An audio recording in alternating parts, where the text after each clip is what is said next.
Hello friends, कैसे हैं आप लोग। सबको मेरा जय भीम, नमो Buddha. Baba Saheb Ambedkar life and mission. Doctor Baba Saheb Ambedkar के विचार। जब बाबा साहब जी ने सम्मेलन की अध्यक्षता स्वीकार कर ली और अपना अद्वितीय भाषण भी लिख दिया, तो मंडल के नेताओं ने पहले तो यह कहकर भाषण की हाथ से लिखी कॉपी मांगी कि वह उसे लाहौर में छपवाएंगे। लेकिन जब बाबा साहब जी ने उसे बम्बई में ही छपवाने को कहा, तो मंडल के नेता घबरा गए। उन्हें शक हो गया और भाषण की छपी कापियों को चतुराई से लाहौर मंगवा लिया।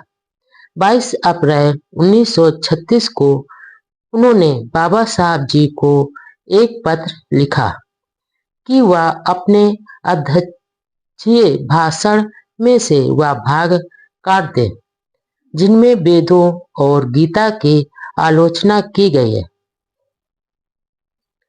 जवाब में बाबा साहब जी ने लिखा कि भाषण में कोई काट छाट करना तो दूर है, वह एक कामा भी हटाने को तैयार नहीं है और वह अपने विचारों के लिए स्वयं जिम्मेदार हैं।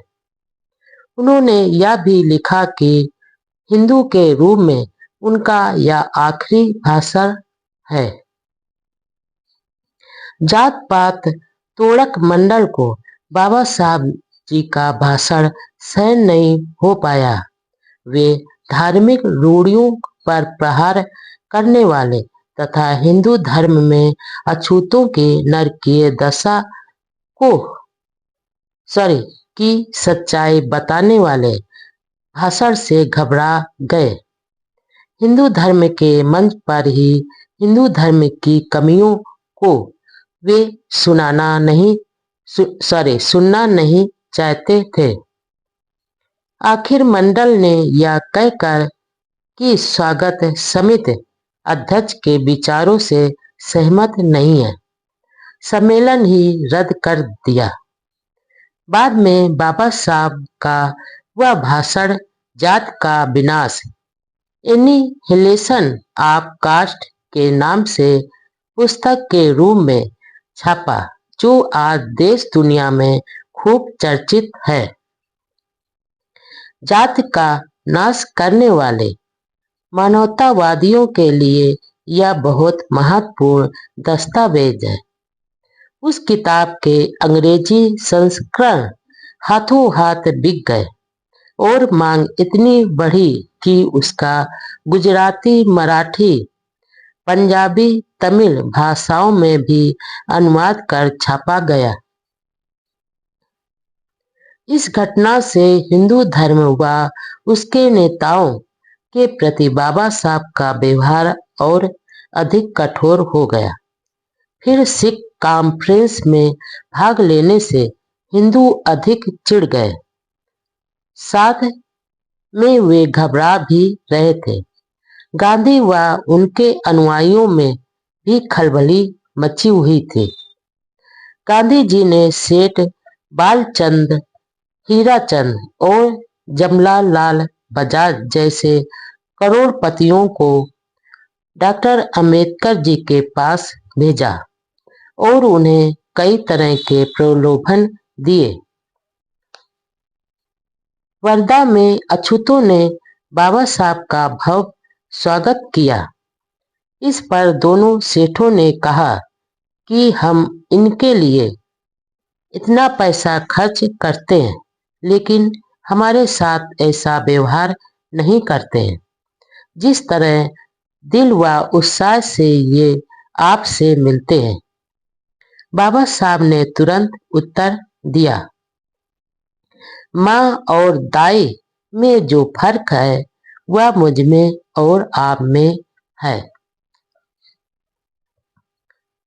डॉक्टर अंबेडकर जी हिंदू धर्म के लिए ललकार हैं।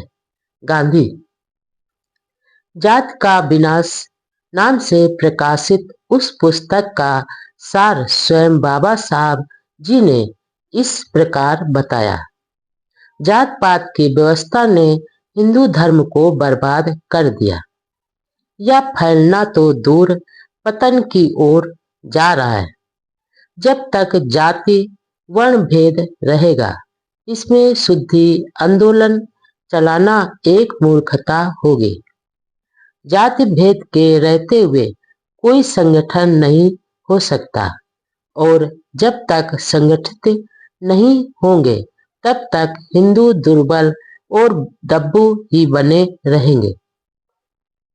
यदि हिंदू धर्म का वर्ण भेद अच्छा प्रजनन है तो इसने किस प्रकार की नस्ल पैदा की है। शारीरिक रूप से हिंदू ठिगुनों व बौनों की जाति है जिसका ना कद है ना बल। यह एक ऐसी जाति है जिसका 9वां-10वां भाग सैनिक सेवा के लिए आयोग ठहराया जा चुका है। इससे साबित होता है कि वर्ण व्यवस्था में आधुनिक विज्ञान के सुप्रजनन शास्त्र का कुछ भी आधार नहीं है। भारत में सामाजिक क्रांति क्यों नहीं हुई? इस सवाल के जवाब में बाबा साहब लिखते हैं, हिंदुओं की नीची जातियों को इस वर्ण व्यवस्था ने किसी प्रकार की क्रांति करने के योग नहीं रहने दिया। शास्त्र धारण करने का अधिकार नहीं दिया, विद्या का हक नहीं दिया और नीच बना दिया। इस प्रकार वे अपनी मुक्ति का मार्ग ढूंढ ही नहीं पाए, सोच भी नहीं सके। वह यह भी लिखते हैं कि हिंदू जाति भेद को इसलिए नहीं मानते हैं कि वे क्रूर हैं, दिमाग में विकार है, बल्कि उन्हें धर्म अपने प्राणों से भी प्यारा है। इसकी जड़ वे धर्म ग्रंथ हैं जिन्होंने यह भावना पैदा की। इसलिए यदि आप जात भेद को मिटाना चाहते हैं तो आपके लिए वेदों और शास्त्रों को बारूद से उड़ा देना होगा। जो तर्क विज्ञान व नैतिकता को नकारते हैं, उन शास्त्रों व स्मृतियों को तबाह करना होगा। डॉक्टर अंबेडकर जी ने हिंदू धर्म में सुधार के लिए 3 बातों पर जोर दिया। नंबर 1, हिंदू धर्म में केवल एक प्रामाणिक पुस्तक होनी चाहिए जिसे सब हिंदू माने। नंबर 2, डॉक्टर अंबेडकर जी ने हिंदू धर्म में सुधार के लिए 3 बातों पर जोर दिया। नंबर 1, हिंदू धर्म में केवल एक प्रामाणिक पुस्तक होनी चाहिए जिसे सब हिंदू माने। नंबर 2, पुरोहित का पेशा वंश परंपरागत करने की बजाय हर हिंदू व्यक्ति को पुरोहित बनने का अधिकार हो। यह कानून होना चाहिए कि राज्य सरकार की निर्धारित परीक्षा पास हिंदू ही पुरोहित होगा और वही पुरोहिताई करेगा जिसे राज्य सरकार से सनद मिली हुई हो, जैसे वकील को वकालत के लिए जरूरी होता है। नंबर 3, जिसके पास प्रमाण पत्र व सनद नहीं हो उसके लिए पुरोहित का काम करना अपराध ठहराया जाए। डॉक्टर अंबेडकर जी के भाषण पर गांधी जी ने 11 जुलाई 1936 को हरिजन नामक अपने अखबार में लिखा था, डॉक्टर अंबेडकर जी हिंदू धर्म के लिए ललकार हैं। खोने के लिए गुलामी की बेड़ियां, पाने के लिए सारा जहां। बाबा साहब का झुकाव सिख धर्म की ओर था। इसी सिलसिले में वह अमृतसर की सिख कॉन्फ्रेंस में भी शामिल हुए थे। लेकिन अब तक वह किसी नतीजे पर नहीं पहुंचे थे। धर्मांतरण पर वह अपनी महार जाति के लोगों की भी राय जानना चाहते थे कि आगे क्या फैसला करें। इसलिए उन्होंने 31 जुलाई 1936 को दादर बंबई में महार जाति का सम्मेलन बुलाया। इसमें यूरोपीय पादरी स्टेनले जोन्स व भास्कर राव जाधव जैसे नेता भी उपस्थित थे। मंच सिख व मुस्लिम नेता भी बैठे थे। सम्मेलन की अध्यक्षता हैदराबाद के अछूत नेता बी.एस. वेंकट राव ने की। महार के अलावा अन्य जातियों को नहीं बुलाने के संबंध में बाबा साहब जी ने कहा कि इसके लिए वे बुरा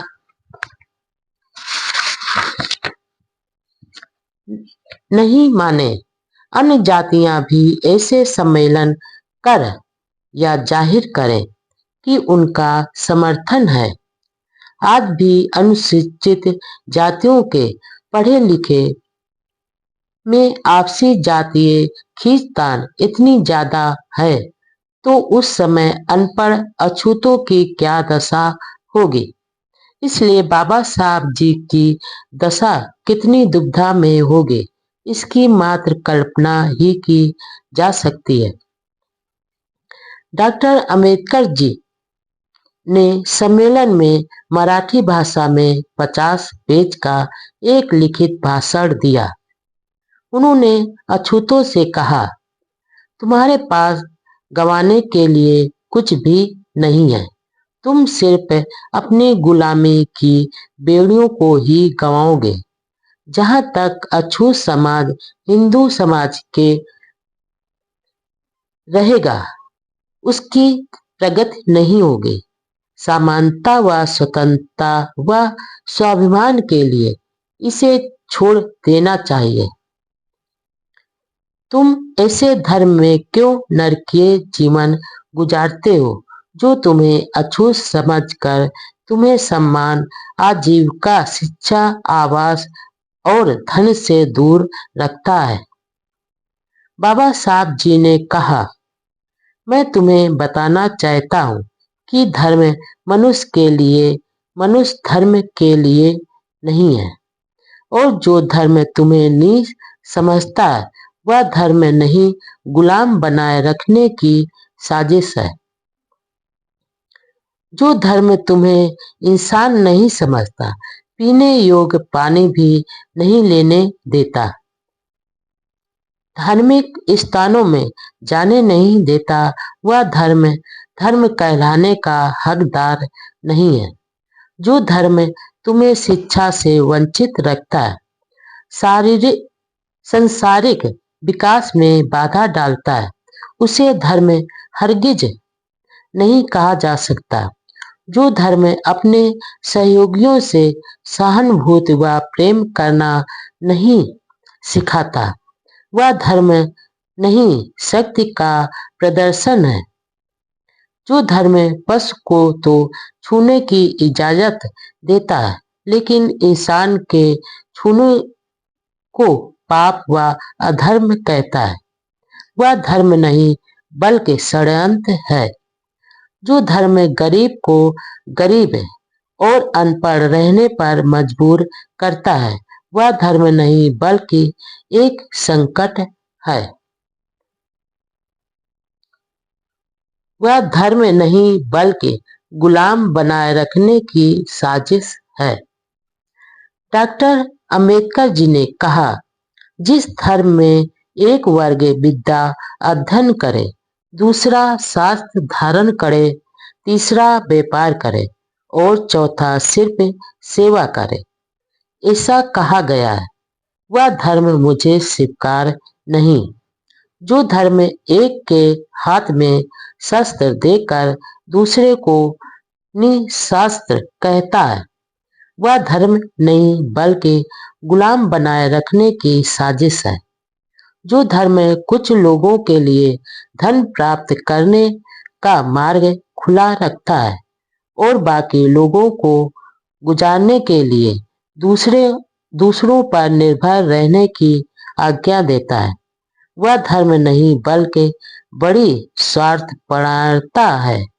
व्यक्ति के विकास के लिए 3 बातों की जरूरत होती है: सहानुभूति, समता और स्वतंत्रता।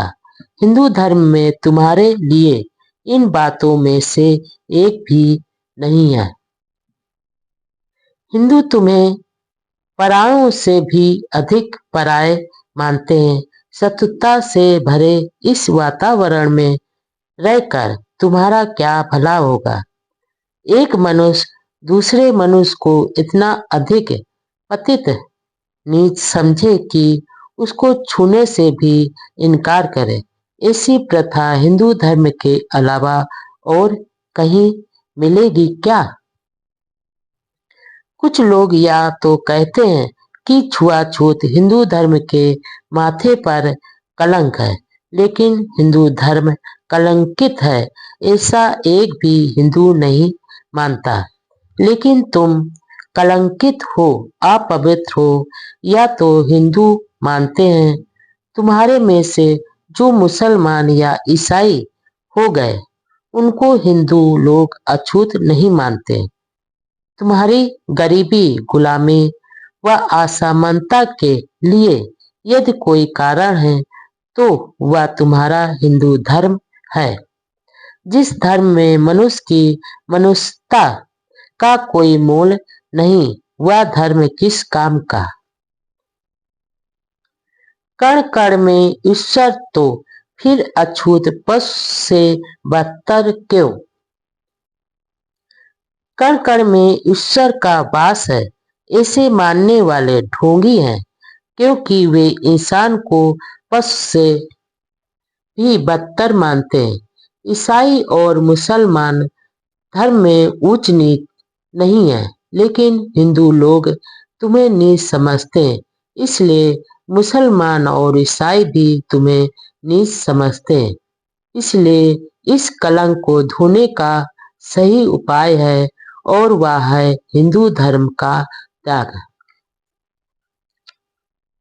यह कहा जाता है कि हिंदुओं में कई लोग हिंदू धर्म में सुधार करने के लिए तैयार हैं, इसलिए उनके सहयोग से जाति भेद व छुआछूत को नष्ट करने की बजाय धर्म को छोड़ना उचित नहीं है।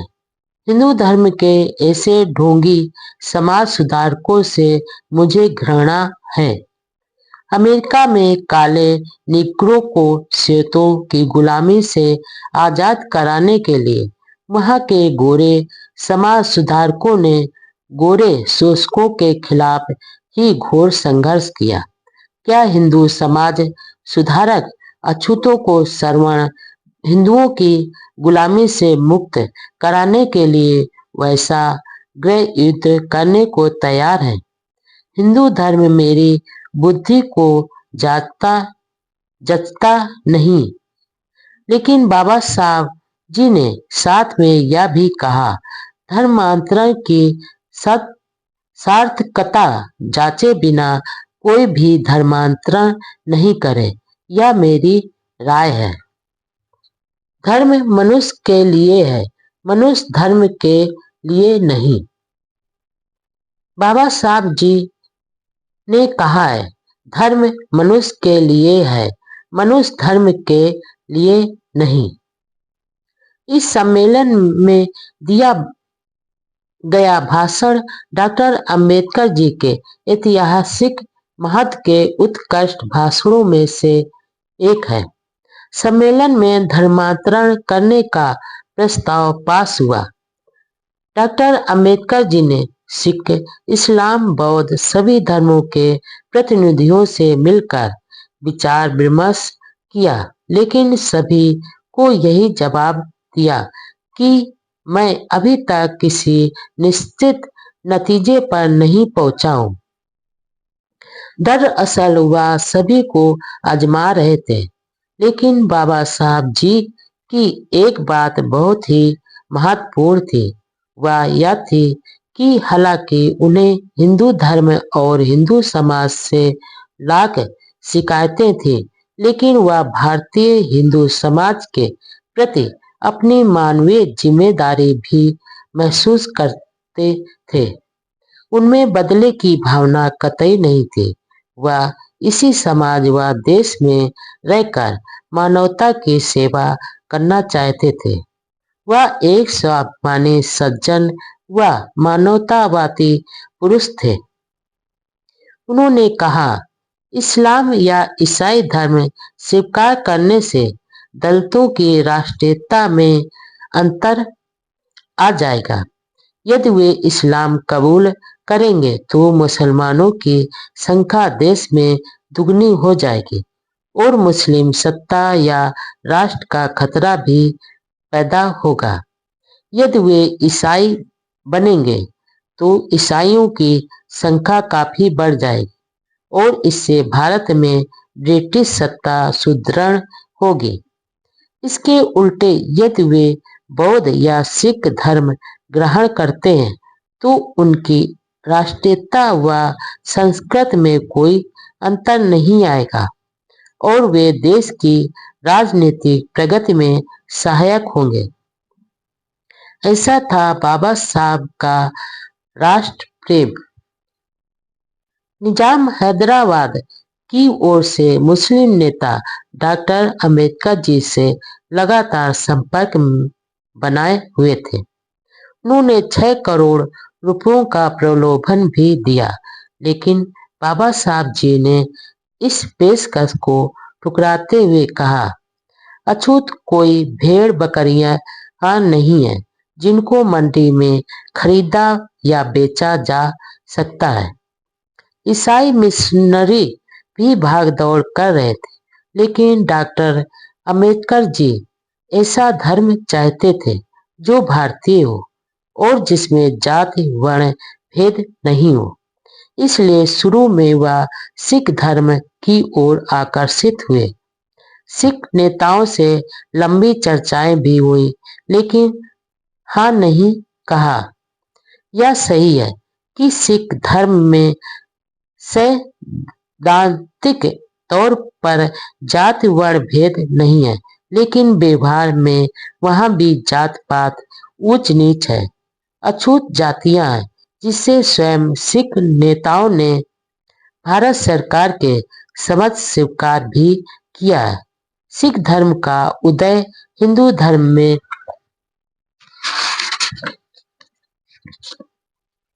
जात पात, ब्राह्मणवाद, ऊंच नीच व अंधविश्वास के खिलाफ विद्रोह के रूप में हुआ था, लेकिन बाद में सिख धर्म खुद इनकी चपेट में आ गया। गांधी वर्ण व्यवस्था के रक्षक थे, डॉक्टर अंबेडकर इसके विनाशक। धर्मांतरण की घोषणा के बाद एक विचित्र बात यह मालूम होती है कि दलित जातियों को अपने अपने धर्म में शामिल करने के लिए अर्थात गले लगाने के लिए सभी धर्म चाहते थे।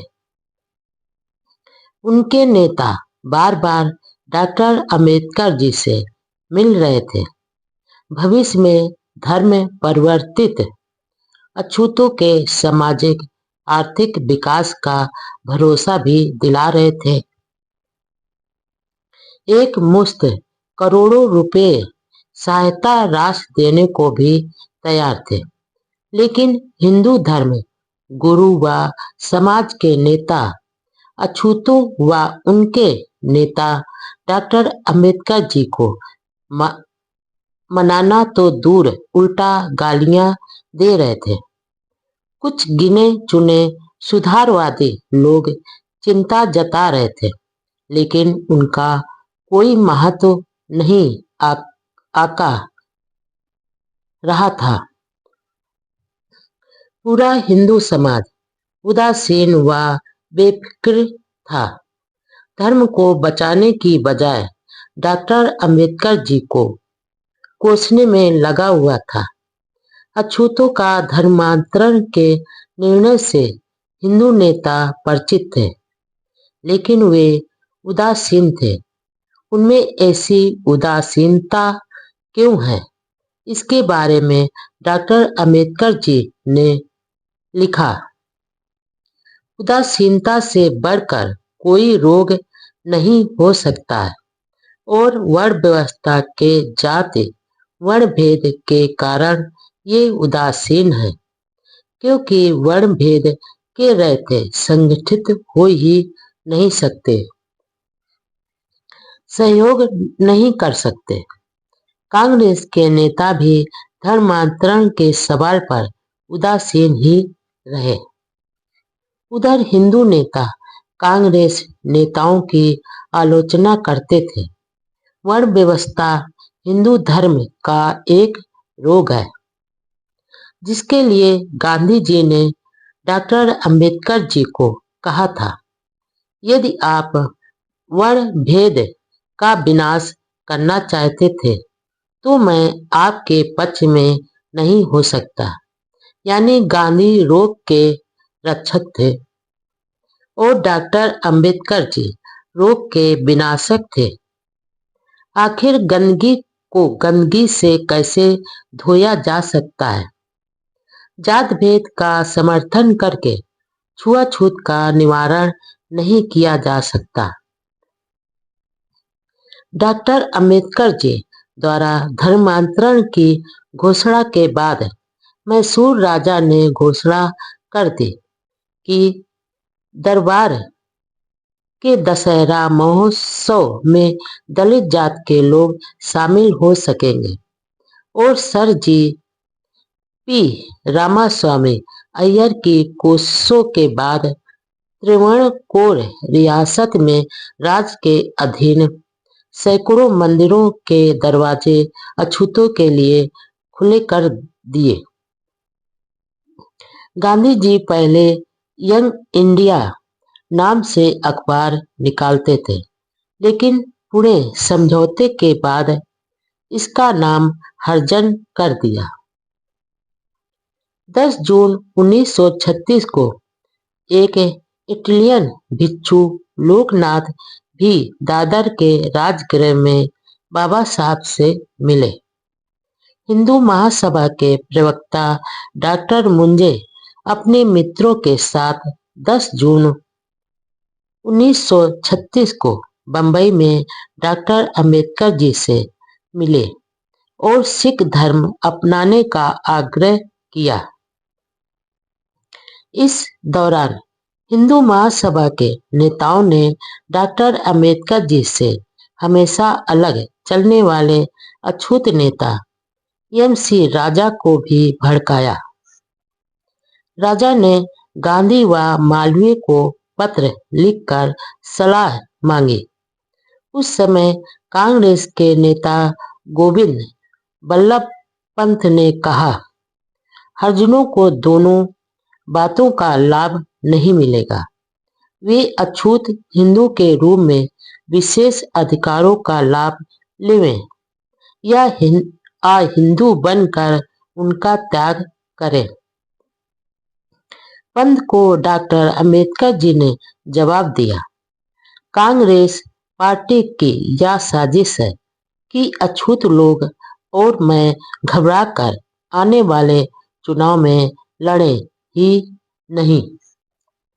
पार्टी की कोशिश है डॉक्टर अंबेडकर जी और उनके अनुयायियों को हिंदू धर्म में रहने के लिए मजबूर किया जाए। डॉक्टर अंबेडकर जी के कहने का अर्थ यह था कि अछूतों को जो सीटें मिली हैं वे हिंदुओं के हिस्से में से न होकर आम चुनाव क्षेत्र से प्राप्त हुई हैं। अछूतों का जो वर्गीकरण किया गया है वह धार्मिक दृष्टि से नहीं होकर सामाजिक और आर्थिक आधार पर किया गया है। पंत और डॉक्टर अंबेडकर जी के बीच वाद विवाद के बारे में संडे स्टेट्समैन अखबार ने लिखा कि डॉक्टर अंबेडकर जी जैसे कानून विशेषज्ञ संवैधानिक विषयों में हस्तक्षेप करने वाले कोई एरे गैरे व्यक्ति नहीं है। वह संविधान विज्ञान के महान कानून विशारद हैं। किस समय किस मुद्दे पर क्या बोलना है वे अच्छी तरह जानते हैं। उनके पास बुद्धि की बड़ी पूंजी है, इसलिए वे हर समय किसी भी विषय पर वाद विवाद की स्थिति में तैयार रहते हैं। इसलिए डॉक्टर साहब का कहना उचित है। इधर डॉक्टर अंबेडकर जी के विरोधी अछूत नेता एम.सी. राजा गांधी जी सहित कई हिंदू नेताओं से डॉक्टर अंबेडकर जी के विचारों के खिलाफ पत्र व्यवहार करते रहते थे। गांधी जी को यह अच्छा अवसर मिला और उन्होंने राजा से पूछे बिना ही राजा के पत्रों को अपने अखबार में छाप दिए। अब पाठक अंदाज लगा सकते हैं कि डॉक्टर अंबेडकर जी पर क्या गुजरी होगी। राजनीतिक क्षेत्र में संघर्ष, लेबर पार्टी की स्थापना। बाबा साहब के मन में अछूत किसान, मजदूर, मेहनतकश कौम के अधिकारों की बहुत चिंता थी। उनकी इच्छा थी राजनीति में प्रवेश कर कानून के माध्यम से इनके अधिकारों की रक्षा हो तथा प्रगति करे। गवर्नमेंट ऑफ इंडिया एक्ट 1935 के अनुसार राज्य सरकारों को स्वशासन का अधिकार दिया जाना था और फरवरी 1937 में राज्यों में चुनाव होने जा रहे थे। हर पार्टी चुनाव की तैयारियां कर रही थी। इस स्वशासन का लाभ आम आदमी तक पहुंचाने के लिए डॉक्टर अंबेडकर जी ने अपने साथियों के साथ विचार विमर्श किया और अगस्त 1936 में स्वतंत्र मजदूर दल इंडिपेंडेंट लेबर पार्टी का गठन किया। इंडिपेंडेंट लेबर पार्टी का दृष्टिकोण सिर्फ अछूतों तक ही सीमित नहीं था, बल्कि इसका उद्देश्य भूमिहीनों, गरीब किसानों तथा मजदूरों के हितों की रक्षा तथा उनकी समस्याओं का समाधान करना था। हालांकि पार्टी का कार्यक्षेत्र बंबई राज्य तक ही सीमित था।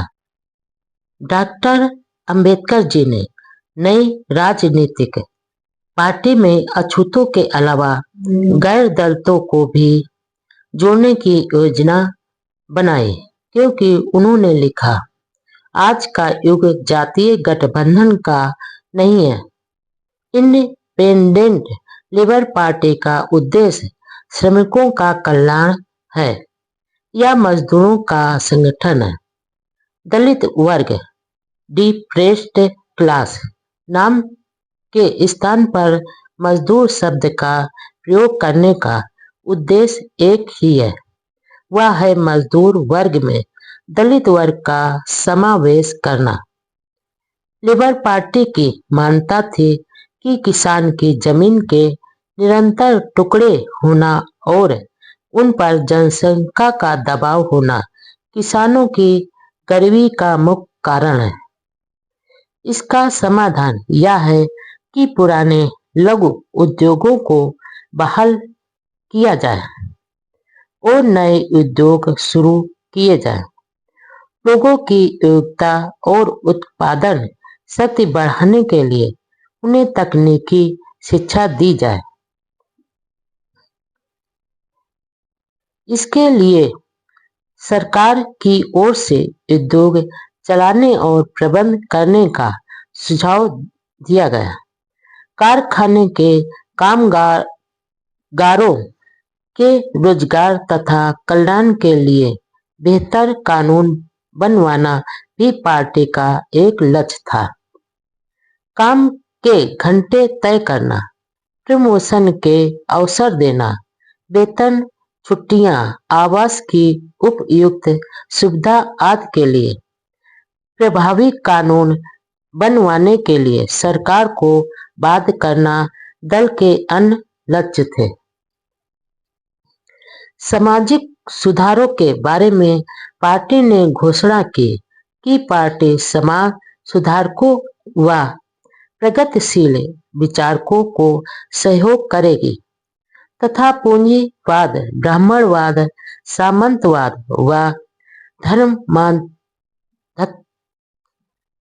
का घोर विरोध करेगी।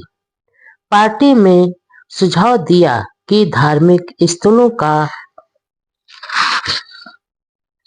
अतिरिक्त बेशुमार धन शैक्षणिक कार्यों में खर्च किया जाना चाहिए। गांव की दशा सुधार कर आधुनिकीकरण की भी पार्टी योजना बनाएगी। पार्टी में सभी जाति वर्ग के मजदूर किसान सदस्य थे। इसकी शाखाएं मध्य प्रांत व मद्रास में भी खोली गई। बम्बई के मजदूर बाबा साहब का बहुत सम्मान करते थे। बम्बई के मिल मजदूरों की दशा से डॉक्टर अंबेडकर जी की अच्छी तरह परिचित थे। विद्यार्थी जीवन में मिल में काम करने वाले अपने संबंधियों को उनके भोजन के डिब्बे मिल तक पहुंचाने का काम डॉक्टर अंबेडकर जी कर चुके थे। उनको समाज के हर शोषित पीड़ित वर्ग से सहानुभूति थी। विदेश का दौरा और विवाह की अफवाह। कई क्षेत्रों में रात दिन शारीरिक भागदौड़ व मानसिक श्रम के कारण बाबा साहब के स्वास्थ्य पर असर पड़ रहा था। इस कारण 11 नवंबर 1936 को उन्हें स्वास्थ्य लाभ के लिए यूरोप जाना पड़ा। वहां वे वियना, लंदन, जेनुआ व बर्लिन में रहे। बाद में लंदन गए और 14 जनवरी 1937 को वापस भारत आए। दरअसल बाबा साहब का मुख्य उद्देश्य तो लंदन जाना था, जहां उन्हें ब्रिटिश अधिकारियों से यह चर्चा करनी थी कि अछूतों द्वारा सिख धर्म अपनाने के बाद नए संविधान में क्या उनके राजनीतिक हित सुरक्षित रहेंगे। इसके लिए वह 1 सप्ताह लंदन में रहे। वह विदेश से लौटे तो उनके स्वागत में हजारों लोग बम्बई बंदरगाह पर मौजूद थे। इन लोगों में बाबा साहब के अनुयायियों व शुभ चिंतकों के अलावा कुछ ऐसे लोग भी थे जो डॉक्टर अंबेडकर जी की विदेशी पत्नी को देखने के लिए आए थे। दरअसल यूरोप यात्रा के दौरान विधित व्रत नामक बम्बई के एक मराठी अखबार ने एक निराधार खबर छापी थी कि डॉक्टर अंबेडकर जी ने यूरोप में एक विदेशी महिला से शादी रचा ली है। लेकिन उनके अनुयायियों को पूरा भरोसा था कि बाबा साहब ऐसा क्षणिक फैसला नहीं करेंगे और उनके भरोसे के मुताबिक बाबा साहब अकेले ही बाहर आए। जब उन्हें इसके बारे में बताया तो उन्होंने इस अफवाह का खंडन किया। कई बार ऐसा होता है, विद्वान व प्रतिभाशाली पुरुषों से प्रति स्त्रियां जल्दी आकर्षित होती हैं। उस समय ऐसी अफवाह थी कि एक अंग्रेज स्त्री डॉक्टर अंबेडकर जी की पर्सनालिटी से मोहित हो गई थी और उनके साथ विवाह करने का आग्रह किया था। लेकिन यह सब झूठ था। उनके सामने तो करोड़ों अछूतों के उद्धार का मकसद था। 14 जनवरी 1937 को यूरोप यात्रा से लौटने के बाद वह अपनी पार्टी के चुनाव अभियान में लग गए और इसके लिए बंबई प्रांत का दौरा किया। चुनाव में सिर्फ एक महीना बाकी था। उनकी पार्टी का मुकाबला कांग्रेस जैसी मजबूत पार्टी से था, जिसके पास धन व प्रचार तंत्र भरपूर था। बाबा साहब की पार्टी में कई प्रगतिशील हिंदू भी थे। बंबई विधानसभा की कुल 176 सीटें थी, जिसमें सिर्फ 15 सीटें आरक्षित थी और पार्टी ने 17 उम्मीदवार खड़े किए। बाबा साहब ने अपने उम्मीदवारों के प्रचार के लिए बंबई प्रांत के सभी जिलों में तूफानी चुनावी दौरे किए। उन्होंने नासिक, अहमदनगर, खानदेश, सोलापुर, सतारा और बेलगाम में सभाएं की। इस दौरान सतारा में अपनी माता की समाधि पर जाकर नम्र आंखों से श्रद्धांजलि दी। वहां डिप्रेस्ड क्लासेज की कॉन्फ्रेंस को संबोधित किया। कांग्रेस पार्टी ने सभी राज्यों में अपने उम्मीदवार खड़े किए थे। कांग्रेस ने 2 सीटों पर काफी ताकत झोंकी। पहली, जहां से बाबा साहब उम्मीदवार थे, और दूसरी एल.बी. भोपटेकर की सीट पर भोपटकर डेमोक्रेटिक स्वराज पार्टी के उम्मीदवार थे और एक समय पक्के कांग्रेसी थे। बाबा साहब ने भोपटेकर के समर्थन में सभा को संबोधित किया, जबकि कांग्रेस ने भोपटकर का कड़ा विरोध किया। उनका लेबर पार्टी के साथ समझौता हुआ था। डॉक्टर अम्बेडकर जी के सामने कांग्रेस पार्टी के उम्मीदवार के रूप में प्रसिद्ध क्रिकेटर खिलाड़ी के बालू पालवनकर थे। साथ ही 2 अन्य उम्मीदवार देवरुखकर व राजभोज को डॉक्टर अम्बेडकर जी के वोट काटने के लिए खड़ा कर दिया। बाबा साहब को हराने के लिए कांग्रेस ने पूरी ताकत झोंक दी। लेबर पार्टी की शानदार जीत, अछूतों में खुशी की लहर। 17 फरवरी 1937 को चुनाव हुआ। इसमें डॉक्टर अम्बेडकर जी की लेबर पार्टी के 17 में से 15 उम्मीदवार चुनाव जीत गए। बाबा साहब भारी वोटों से जीते थे और के बालू की पराजय हुई। कांग्रेस की सारी मेहनत पर पानी फिर गया। दलितों के लिए सुरक्षित 15 सीटों में से कांग्रेस केवल 2 सीटें ही जीत सकी थी। इस चुनाव में उन अछूत नेताओं के खिलाफ भी कांग्रेस ने जमकर प्रचार किया, जिन्होंने पूना पैक्ट पर हस्ताक्षर किए थे। 17 में से 15 उम्मीदवारों की जीत से महाराष्ट्र के दलितों में खुशी की लहर दौड़ गई। इंडिपेंडेंट लेबर पार्टी की यह शानदार जीत थी। इसी समय एक अन्य सफलता ने भी बाबा साहब व उनके अनुयायियों को खुशियां दिलाई। महर तालाब के केस का फैसला भी बंबई हाई कोर्ट ने 17 मार्च 1937 को अछूतों के पक्ष में कर दिया। 19 मार्च 1927 को शुरू हुआ संघर्ष 10 साल बाद विजय के रूप में बदला। चुनाव में कांग्रेस की जीत हुई, लेकिन वह पुरानी अंतरिम सरकार के खिलाफ अविश्वास प्रस्ताव लाना चाहते थे।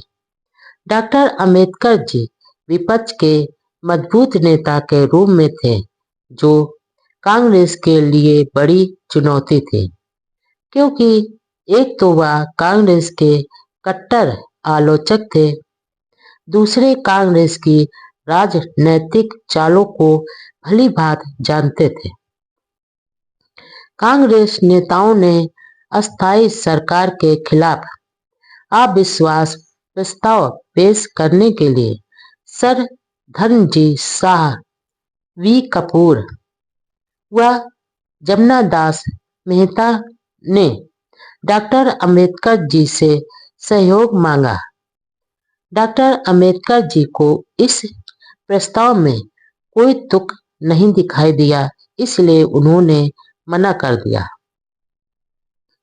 थोड़े दिनों बाद इंडिपेंडेंट लेबर पार्टी की एक विशाल सभा बंबई के कामगार मैदान में हुई। इस सभा में बोलते हुए डॉक्टर अंबेडकर जी ने कांग्रेस को चेतावनी दी, हमें यह नहीं लगता कि ब्रिटिश सत्ता से कांग्रेस पार्टी का चल रहा कथित संघर्ष खत्म होने तक हमारे दुख और शिकायतें वैसी ही चलती रहें। अपने भाषण में कांग्रेस के जवाहरलाल नेहरू की उस सोच की कड़ी निंदा की, जिसके कारण उन्होंने अपने नौकर हरि को दलित वर्ग के नामी उम्मीदवार के सामने खड़ा कर दिया और उस अछूत नौकर को जितवा भी दिया। उन्होंने यह भी स्पष्ट किया कि अंतरिम सरकार में उन्होंने मंत्री पद क्यों नहीं स्वीकार किया। उन्होंने बताया कि ऐसे मंत्रिमंडल में मंत्री बनने का क्या औचित्य था, जो अल्पमत में हो और अधिक समय तक चलने वाला नहीं हो। बंबई विधानसभा। डॉक्टर अंबेडकर जी ने हरिजन शब्द का विरोध किया। आखिर कांग्रेस ने सरकार बनाने का फैसला किया। अस्थायी सरकार ने त्याग पत्र दे दिया था। 19 जुलाई 1937 को विधानसभा में चुने गए नए मंत्रिमंडल ने शपथ ग्रहण की, जिसमें एक भी दलित मंत्री नहीं था, अधिकतर ब्राह्मण ही थे। शपथ ग्रहण समारोह में अन्य सदस्यों के विपरीत डॉक्टर अंबेडकर जी ने गीता पंथ हाथ में रखकर शपथ ग्रहण करने से मना कर दिया और अलग सम्मानजनक ढंग से शपथ ग्रहण की। उस समय की विधान सभाओं में बंबई विधानसभा के सदस्य डॉक्टर अंबेडकर जी और जमना दास मेहता, जो विरोध पक्ष में थे, देश भर के श्रेष्ठ विधायकों में गिने गए थे। डॉक्टर अंबेडकर जी पूरी विधानसभा में सबसे अधिक शिक्षित, योग्य व निडर सदस्य थे। कांग्रेस के अधिकतर विधायक नौसिखिए व जानकारियों के अनभिज्ञ थे, जो कांग्रेस कभी ऊंची आवाज में ब्रिटिश सरकार के विरोध में कहती थी कि विधानमंडल में जाना हराम है। जिस पार्टी के लोग ऊंची भाषा में कहते थे कि विधानमंडल में तो डेडे चमार जाएंगे, हम नहीं, वही पार्टी अब ब्रिटिश सत्ता के अधीन मंत्रिमंडल बनाकर सत्ता में थी।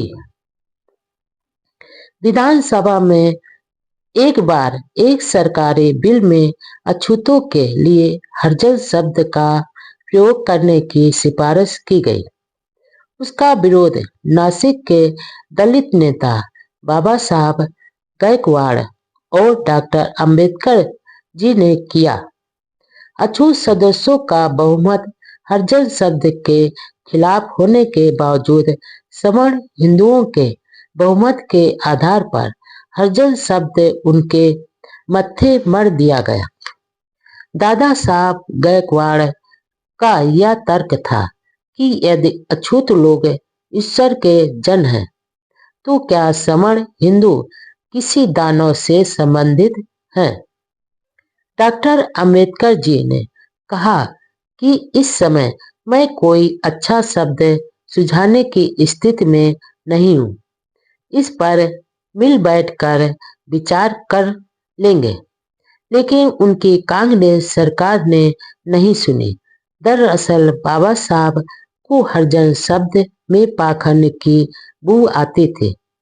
जब डॉक्टर अंबेडकर जी के निवेदन पर ध्यान नहीं दिया, तो उनकी पार्टी के सदस्यों ने विरोध करने के लिए वॉक आउट किया। इस शब्द के प्रयोग पर प्रतिबंध की मांग बाद में भी बार बार उठती रही।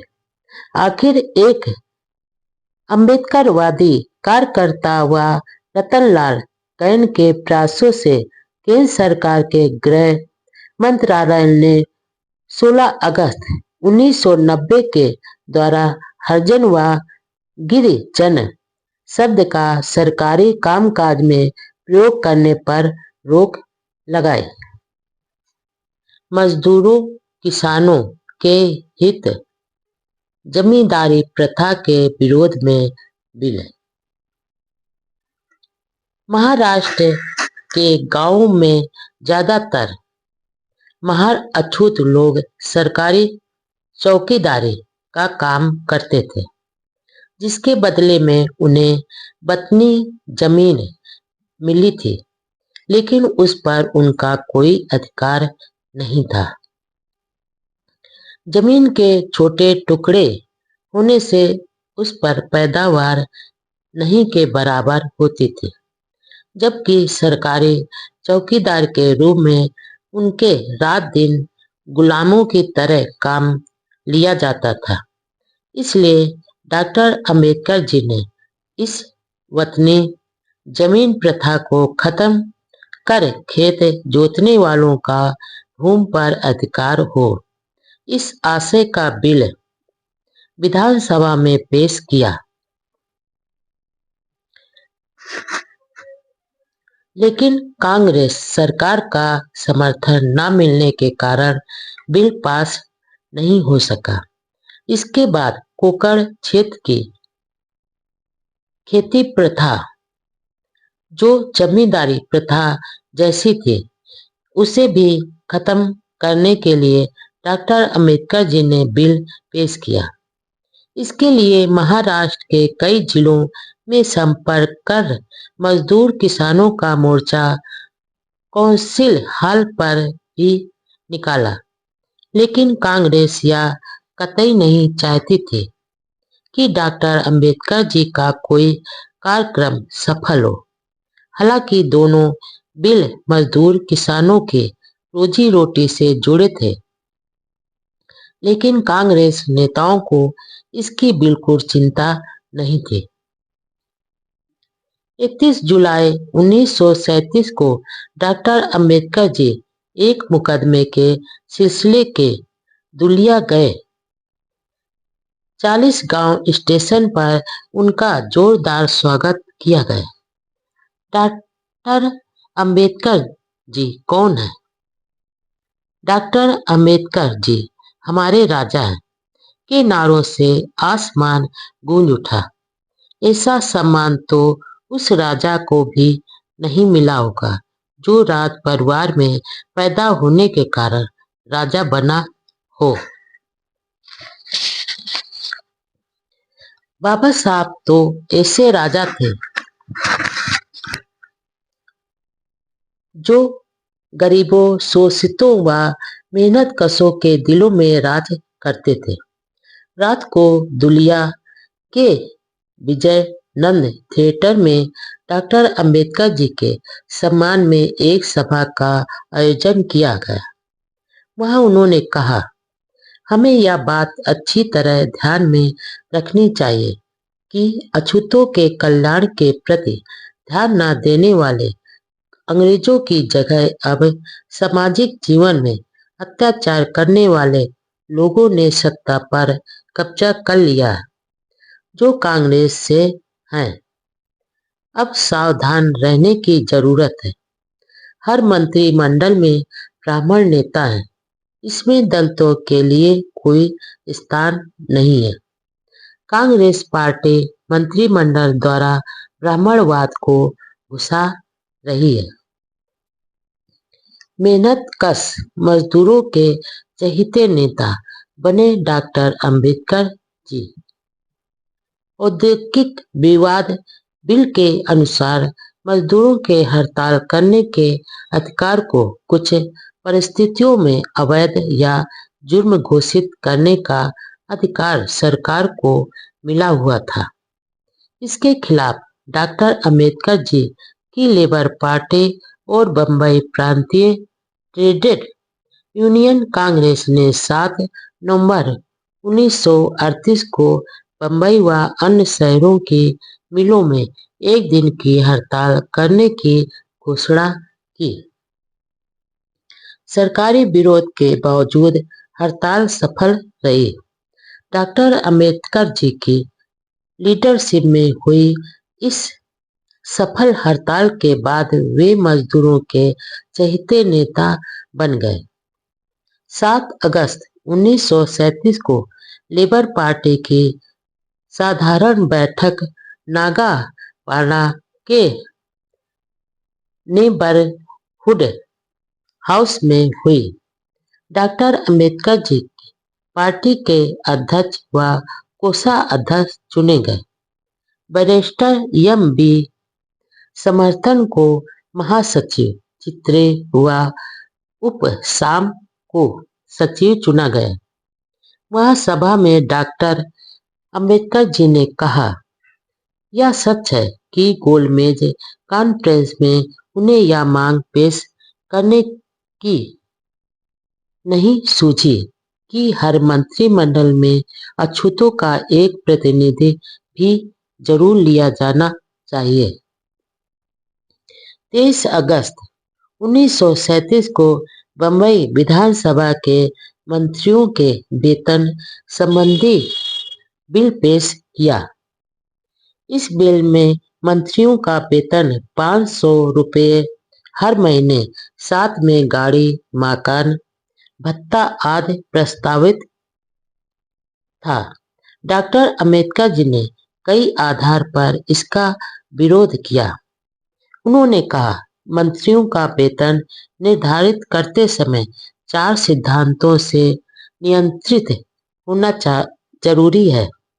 पहला, सामाजिक स्तर, दूसरा, योग्यता, तीसरा, जनतंत्र और चौथा, निष्ठा व प्रशासन की पवित्रता।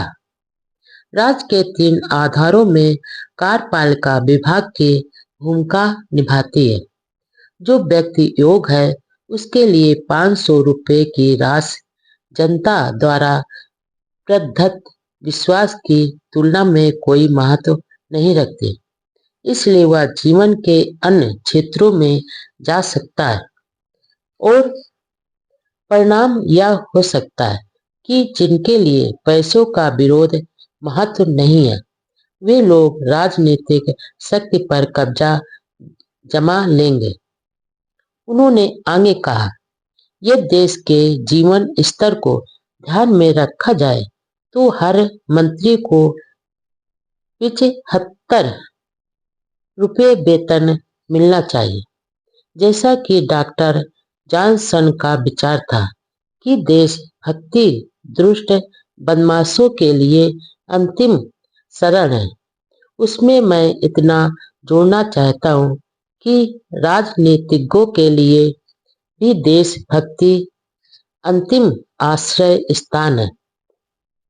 उन्होंने मंत्रियों के ढोंग व त्याग का भी जिक्र किया और कहा कि मंत्रियों को इतना वेतन जरूर दिया जाना चाहिए कि वे भ्रष्ट न हो। सदन में सदस्य नामदार खेर ने बाबा साहब जी द्वारा ही जारी जा रही निस्वार्थ सेवा की खूब सराहना की। डॉक्टर अंबेडकर जी ने कई बार कहा था कि दलित सेवा राष्ट्र सेवा अथवा देश सेवा ही है। बैलों की तरह कष्ट भोग रहा है किसान। सामाजिक कार्यों के साथ डॉक्टर अंबेडकर जी द्वारा लेबर पार्टी का प्रचार अभियान भी चलता रहता था। सितंबर 1937 में मैसूर में आयोजित एक सभा में उन्होंने कहा, मेरा यह पक्का विश्वास है कि गांधी जी को गरीबों मजदूरों के दुखों की कोई चिंता नहीं है और उनके हाथों इन वर्गों का भला होने वाला नहीं है। कांग्रेस कोई क्रांतिकारी संस्था नहीं है। यदि ऐसी संस्था होती तो मैं भी कांग्रेस में शामिल जरूर होता। कांग्रेस में तो इतना भी साहस नहीं है कि आम आदमी को आर्थिक व सामाजिक समानता देने के आदर्श की घोषणा कर सके। कांग्रेस तो आम आदमी को वह स्वतंत्र और समय देने का वचन भी नहीं दे सकते जिससे वह स्वयं की इच्छा अनुसार प्रगति कर सके। उन्होंने आगे कहा कि जब तक उत्पादन के साधनों पर थोड़े से लोगों का नियंत्रण अपने स्वार्थ के लिए होगा तब तक ऐसा संभव नहीं हो सकेगा। गांधीवाद के अनुसार तो किसान हल के आगे जुते हुए दो बैलों की तरह तीसरा बैल है जो बैलों की तरह ही कष्ट भोग रहा है। 17 सितंबर 1937 को बम्बई विधानसभा के पूर्ण सत्र में डॉक्टर अंबेडकर जी ने कोंकण क्षेत्र में प्रचलित बेगारी की खोती प्रथा को बंद करने के लिए बिल पेश किया। इस प्रथा के अनुसार जब भी रजवाड़ों का मन होता मेहनतकश मुजारों किसानों को भूमि से हटा दिया जाता था। बाबा साहब ने खेतों पर खेती करने वाले किसानों को मालिकाना अधिकार की मांग की। भारत के इतिहास में यह पहला अवसर था जब विधानसभा में किसानों के हितों के लिए कोई विधायक इस तरह के बिल पेश कर रहे थे। सरकार के किसान विरोधी रवैये के कारण इस बिल पर विधानसभा में विचार नहीं हो सका। मुजारों किसानों से अतिरिक्त काम लिया जाता था जिसके खिलाफ भी बाबा साहब ने बिल पेश किया। उस समय तो कुछ नहीं हो पाया लेकिन 1950 को कानून की धारा के अधीन यह अपराध घोषित किया गया। बाबा साहब ने दूसरा बिल महार वतन कुप्रथा को बंद करने के लिए पेश किया जिसके लिए वह 1927 से आंदोलन चला रहे थे। आखिर 1959 में महार वतन की प्रथा बंद हुई। एक उर्दू दैनिक अखबार के संपादक अली बहादुर खान ने प्रसिद्ध मराठी अखबार विधित व्रत के संपादक आर के तटनीस के खिलाफ एक लेख के सिलसिले में मानहानि का मुकदमा दर्ज कर रखा था। तटनीस बाबा साहब के घनिष्ठ मित्र थे इसलिए उन्होंने अपने मित्र के केस में बहुत अध्ययन कर पैरवी की। वह एक ही दिन में 7 घंटे तक लगातार बहस का उत्तर देते रहे। शोषणकारी शक्तियों से हमेशा सावधान रहें। उन दिनों मिलों के बुनाई आदि कुछ विभागों में अछूतों को नौकरी नहीं दी जाती थी। रेलवे विभाग में पोर्टर तक की नौकरी अछूतों को नहीं दी जाती थी, क्योंकि पोर्टरों से स्टेशन मास्टर घरेलू काम करवाते थे, इसलिए अछूतों को नहीं लेते थे।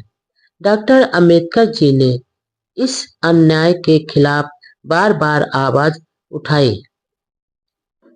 मनमाड़ में रेलवे के अछूत मजदूरों की सभा में डॉक्टर अंबेडकर जी ने कहा, ब्राह्मणवाद और पूंजीवाद ये दोनों मजदूरों के दुश्मन हैं, क्योंकि दोनों समता, स्वतंत्रता व बंधुत्व के खिलाफ हैं।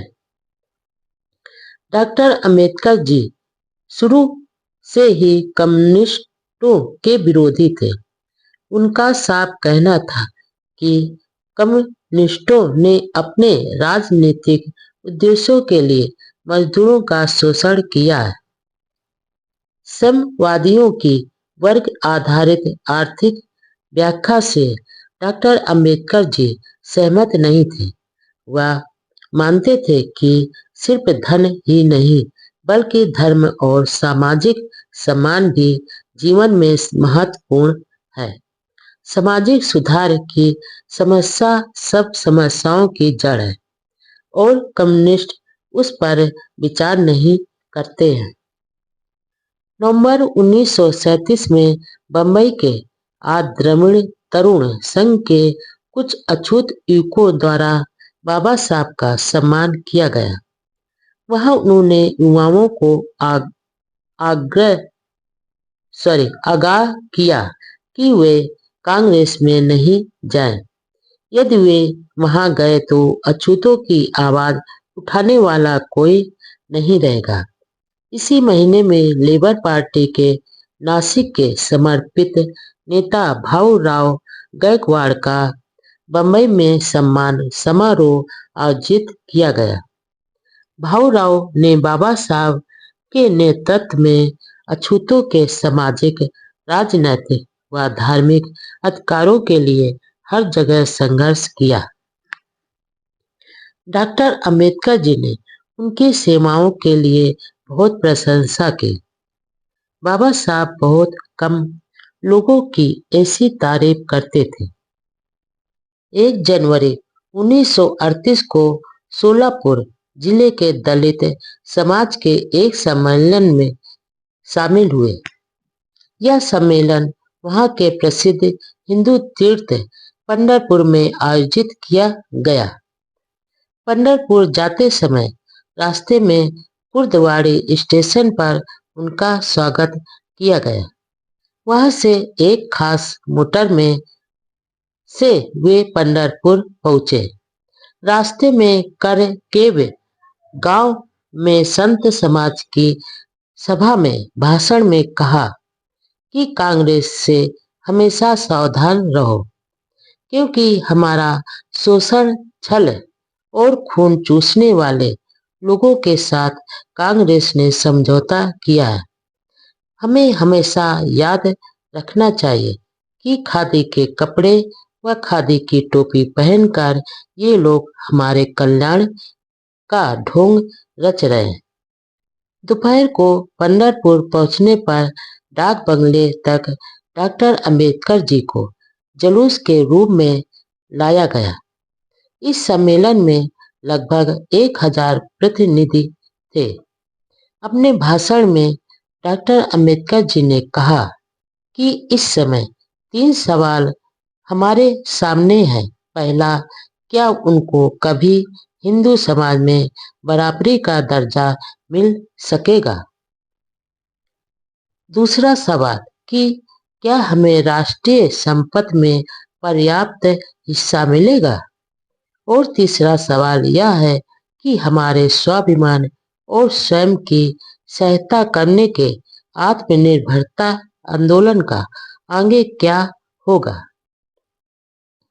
पहले सवाल का जवाब यह है कि जब तक जाति व्यवस्था रहेगी तब तक यह संभव नहीं होगा।